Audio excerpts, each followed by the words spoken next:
जीवन में कभी धोखा नहीं खाओगे और कभी जीवन में आपको अपने कर्मों से पछताना नहीं पड़ेगा, क्योंकि ये कहानी बहुत ही मोटिवेशनल है।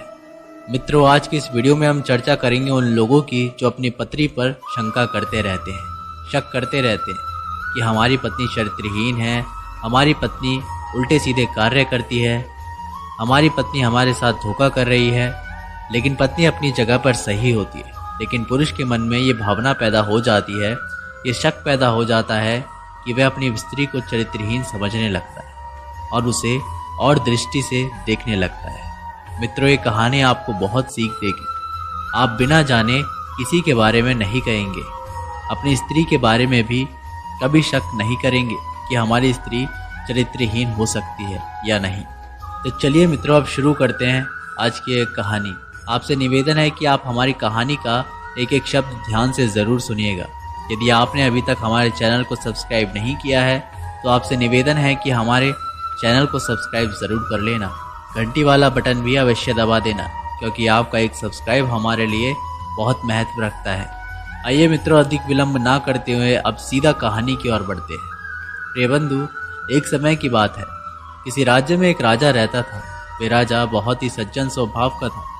उसके राज्य में प्रजा ने कभी कष्ट नहीं देखा, कभी दुखी नहीं रही। और दुख क्या होता है, मुसीबत क्या होती है, प्रजा के लोग उस राजा के राज्य में बहुत चैन से रह रहे थे। इधर राजा पर बुढ़ापा आने लगा। एक दिन राजा ने दर्पण में अपने चेहरे को देखा। बाल सफ़ेद हो चुके थे, चेहरे पर झुर्रियाँ बनने लगी। तो राजा ने समझ लिया कि अब हम पर बुढ़ापा आने लगा है, अब हमें अपने लड़के को राजा बना देना चाहिए, जो हमारा युवराज है। इसके लिए राजा बना दे और अपनी रानी को लेकर के भगवान का भजन करने के लिए जंगल में चले जाए। मित्रों, उस राजा के 3 पुत्र थे, यानी 3 राजकुमार थे। अब उसने विचार किया कि हम किस बेटे के लिए अपने इस पुत्र के लिए राजा बनाएं, कौन सा बेटा हमारा राजा बनने लायक है या नहीं। देखें हमारे किस बेटे में कितनी बुद्धि है। अब हमें आजमाइश करेंगे, जांच करेंगे कि हमारे तीनों बेटे में से किस में अधिक बुद्धि है, जिसे हम राजा बनाएं। राजा उसी को बनाना चाहिए जिसके अंदर बुद्धि, विवेकशील स्वभाव, दया भाव, ये सारी चीज़ें हो।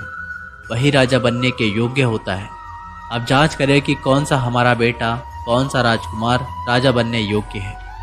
मित्रों, उस राजा ने अपने बेटे की जांच करने के लिए एक दिन अपने 3 राजकुमार यानी कि तीनों बेटों के पास में बुलाया और तीनों बेटों से सवाल किया। सबसे बड़ा बेटा था, उससे सवाल किया, बेटा, अगर किसी ने अपराध किया हो, किसी ने पाप किया हो, यदि किसी मनुष्य ने अपराध किया हो, पाप किया हो, तो उसे कैसे सजा देनी चाहिए। बड़ा बेटा कहने लगा, उसे मृत्यु दंड देना चाहिए, फांसी की सजा देनी चाहिए। ये बड़े लड़के का जवाब था। उसके बाद में बड़े से छोटा जो मझला बेटा था, राजकुमार ने उससे पूछा, बेटा तुम्हारी राय में क्या आता है, तुम्हारी बुद्धि में क्या है कि उसे क्या सजा देनी चाहिए। जवाब दिया, पिताजी, जिसने अपराध किया, मेरी राय में तो यह है कि उसे काल कोठरी में बंद कर देना चाहिए, सजा तो ज़रूर मिलनी चाहिए। फिर उसके बाद में जो सबसे छोटा बेटा था, उससे पूछा, बेटा तुम कैसे चुपचाप खड़े, तुम बताओ कैसे सजा देनी चाहिए जिसने अपराध किया। छोटा बेटा कहने लगा, पिताजी, अगर कोई आ जाए और कहे कि उसने अपराध किया है तो बिना जाने उसके बारे में बिना सोचे समझे एकदम फैसला नहीं लेना चाहिए, अर्थात उसे सजा नहीं सुनानी चाहिए। हो सकता है वे दूसरे व्यक्ति झूठ बोल रहे हो और सजा सुनाने से निर्दोष प्राणी बच जाए और उसकी ज़िंदगी बर्बाद हो जाए। इसलिए बिना जाने फैसला नहीं देना चाहिए, बिना जाने सजा नहीं सुनानी चाहिए। छोटे बेटे की बात को सुनकर के राजा कहने लगा, बेटा मैं तुम्हारी बात को समझा नहीं, कैसे? बिना जाने सजा नहीं देनी चाहिए, फैसला नहीं लेना चाहिए, तुम्हारे कहने का मतलब क्या है? दोस्तों, तब वे छोटा बेटा राजकुमार जो था कहने लगा, पिताजी हम तुमको एक कहानी सुनाते हैं। इस कहानी के माध्यम से मेरे कहने का मतलब तुम समझ जाओगे, मुझे समझाने की आवश्यकता नहीं पड़ेगी। कहने लगा, पुत्र सुनाइए, कहानी कैसी है?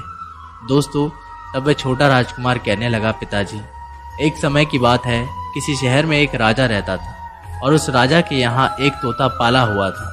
तोता बहुत ही सुंदर था। राजा तोता से बहुत प्रेम करता था, अपने पास में ही उसे रखता था। राजा जहाँ घूमने के लिए जाता था, तोते को भी साथ ले जाता था। राजा जहाँ भोजन करता, तोता भी अपने साथ भोजन खिलाता। जहाँ राजा सोता था वहीं तोते के लिए सुलाता था। यानी इतना प्यार था उस तोते से, क्योंकि तोता बुद्धिमान था, राजा की हर समस्या का समाधान कर देता था। इतना तोता बहुत दिमाग था, इसलिए राजा अपने तोते से बहुत प्रेम करता था। राजकुमार कहने लगा, पिताजी, एक दिन की बात है कि उस तोते ने राजा से कहा कि महाराज, हम अपने माता पिता से मिलने के लिए जंगल में जाना चाहते हैं। हमें अपने माता पिता की बहुत याद आ रही है। राजा ने कहा, ठीक है तो भाई जाओ, 5 दिन की तुम्हारे लिए मोहलत देते हैं, 5वें दिन तुम्हें यहाँ आना है। जवाब दिया, ठीक है। दोस्तों, इतना कहने के बाद में वो तोता जो था वहाँ से उड़ जाता है और जंगल में जाकर के पहुँचता है अपने माता पिता से मिलने। तो तोता बहुत ही खुश था माता पिता से मिलने के बाद। 3-4 दिन तोते ने अपने माता पिता के साथ, दोस्तों के साथ गुजारे और 5वां दिन आया तब तोते ने अपने माता पिता से कहा कि हम राजा साहब के लिए वचन दे करके आए हैं, अब हमें जाना पड़ेगा। जवाब दिया, ठीक है बेटा जाओ। तोता राजा के यहाँ चलने के लिए तैयार हो जाता है। तोते ने सोचा, हम ऐसे खाली हाथ क्यों जाए, अपने महाराज के लिए कुछ ना कुछ उपहार लेकर के जाए, ज़्यादा ही अच्छा रहेगा। तोता उपहार कुछ लेने के लिए वहाँ से उड़ता है, पहाड़ी की ओर निकल जाता है और पहाड़ पर जब पहुँचता है तो उसने क्या देखा कि अमर फल दिखाई दिए। तोते ने विचार किया कि ठीक है, हम इसी अमर फल को लेकर के राजा साहब को देंगे। राजा साहब हमारे नौजवान हो जाएंगे, हमेशा नौजवान बने रहेंगे, अमर हो जाएंगे। दोस्तों, तोते ने अमर फल लिया, अब चलने के लिए रवाना होता है। अब जाते जाते वहाँ रात्रि हो जाती है तो तोता वहीं ठहर जाता है। तोता विचार करता है कि सवेरा होगा तब चलेगा।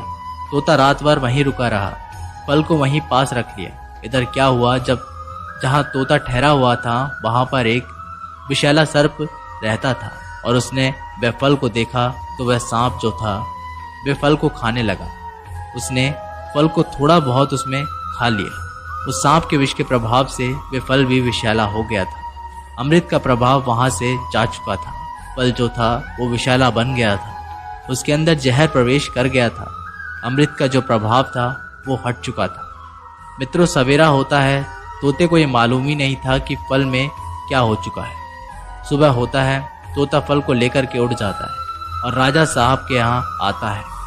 राजा को प्रणाम करता है और कहता है कि राजा साहब, कल के लिए माफ़ी चाहते हैं, विलम्ब हो गया। आपके लिए कुछ उपहार लेने के लिए गए थे और वो वस्तु लाने में देर हो गई, इसलिए आज मैं आ गया हूँ। राजा ने कहा, क्या लेकर आए हो मेरे लिए?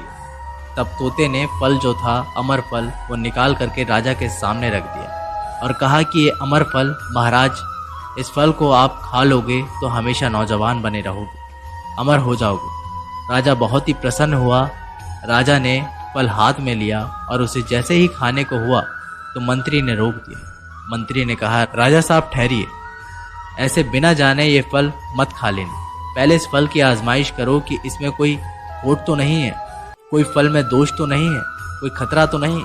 मंत्री के कहने के मुताबिक राजा ने उसमें से थोड़ा सा फल, थोड़ा सा टुकड़ा फल में से निकाला और कुत्ते के सामने फेंक दिया। और जैसे ही कुत्ते ने वो टुकड़ा खाया, कुत्ता झटपटा करके मर गया। उस कुत्ते के प्राण उड़ चुके थे। जब वो खत्म हुआ, राजा साहब के होश उड़ गए। राजा कहने लगे, मंत्री, तुम सच कह रहे थे, इसका मतलब है कि तोता हमें मारना चाहता था। दोस्तों, राजा को क्रोध आता है। तलवार निकाल करके राजा साहब तोते की गर्दन को उड़ा देता है। तोता मर जाता है और जब तोता मर जाता है, दोस्तों, उस फल को ले जा करके बगीचे की तरफ फेंक दिया। इधर दोस्तों, कुछ दिनों के बाद में उसी फल में से एक पौधा उत्पन्न होता है, धीरे धीरे बड़ा हो जाता है, उसमें फल आने लग जाते हैं। और जब उसमें फल आने लग जाते हैं तो राजा साहब ने पूरे शहर में ये घोषणा करा दी, सबके लिए सूचित कर दिया गया है कि इस फल को कोई मत खाना। इस फल को खा करके एक कुत्ता मर गया था, ये हमारा दुश्मन तोता लाया था, इसको मैंने मार दिया था। ये फल विषैला था और इसमें जो फल लगे हैं ये भी विषैले होंगे, इससे कोई खाना मत, नहीं तो मर जाओगे। दोस्तों, पूरे शहर के जो लोग थे, बच्चे थे, कोई भी उस पेड़ के पास नहीं जाता था और उसके फल को भी नहीं खाता था। एक दिन क्या हुआ कि एक राहगीर आता है और उस वृक्ष की छाया में बैठ जाता है और उसे फल ज़मीन पर पड़ा हुआ दिखाई दिया। तो दोस्तों, उसने फल उठाया और वह खा लिया। और जब उसने फल खाया, नौजवान हो गया। बूढ़ा राहगीर था, नौजवान हो गया, वह सुंदर बन गया। और जब सुंदर बन गया वहाँ पर एक सैनिक देख रहा था और सैनिक ने जाकर के राजा साहब को बताया। कहा, एक बूढ़ा राहगीर आया, उसने फल खा लिया, मैं उसको देख पाया कि वो बहुत ज़्यादा सुंदर और नौजवान बन गया। राजा साहब आए और उस नौजवान को देखा, तब राजा साहब के लिए पश्चाताप हुआ। राजा को बड़ा पछतावा हुआ और सोचने लगा इसमें दोष तोते का नहीं था, तोता तो हमारे लिए अमर फल ही लेकर के आया था। अब जो भी उसमें घटना घटित हुई वो तोते को नहीं मालूम थी, इसमें दोष तोते का नहीं था, मैंने तोते को बेमतलब मार दिया। राजा तोते की याद करके बहुत रोता और पछताता। दोस्तों, फिर पछताने से क्या होता है? तो दोस्तों, राजकुमार कहने लगा कि हे पिताजी, इसलिए इस कहानी से आप समझ गए होंगे कि यह कहानी क्या सीख देती है। शिक्षा देती है कि बिना जाने बिना सोचे समझे किसी के बारे में भला बुरा नहीं कहना चाहिए, न शक करना चाहिए, क्योंकि जो बिना जाने किसी के बारे में फैसला लेते हैं तो इसी राजा जैसा उसके जीवन में पछताना पड़ता है। दोस्तों, अपने राजकुमार की एक कहानी सुनकर के राजा समझ जाता है और बहुत ही प्रसन्न होता है और राजा सोचता है कि यही हमारा बेटा राजा बनने योग्य है। उसके बाद में वे राजा अपने छोटे बेटे के लिए वहाँ का राजा चुनता है और अपनी रानी को लेकर के भगवान की तपस्या करने के लिए जंगल की ओर चला जाता है। तो दोस्तों, कैसी लगी आपको ये कहानी? यदि कहानी आप लोगों को अच्छी लगी हो तो नीचे कमेंट बॉक्स में अवश्य बताइए। मैं जल्दी मिलता हूँ आप लोगों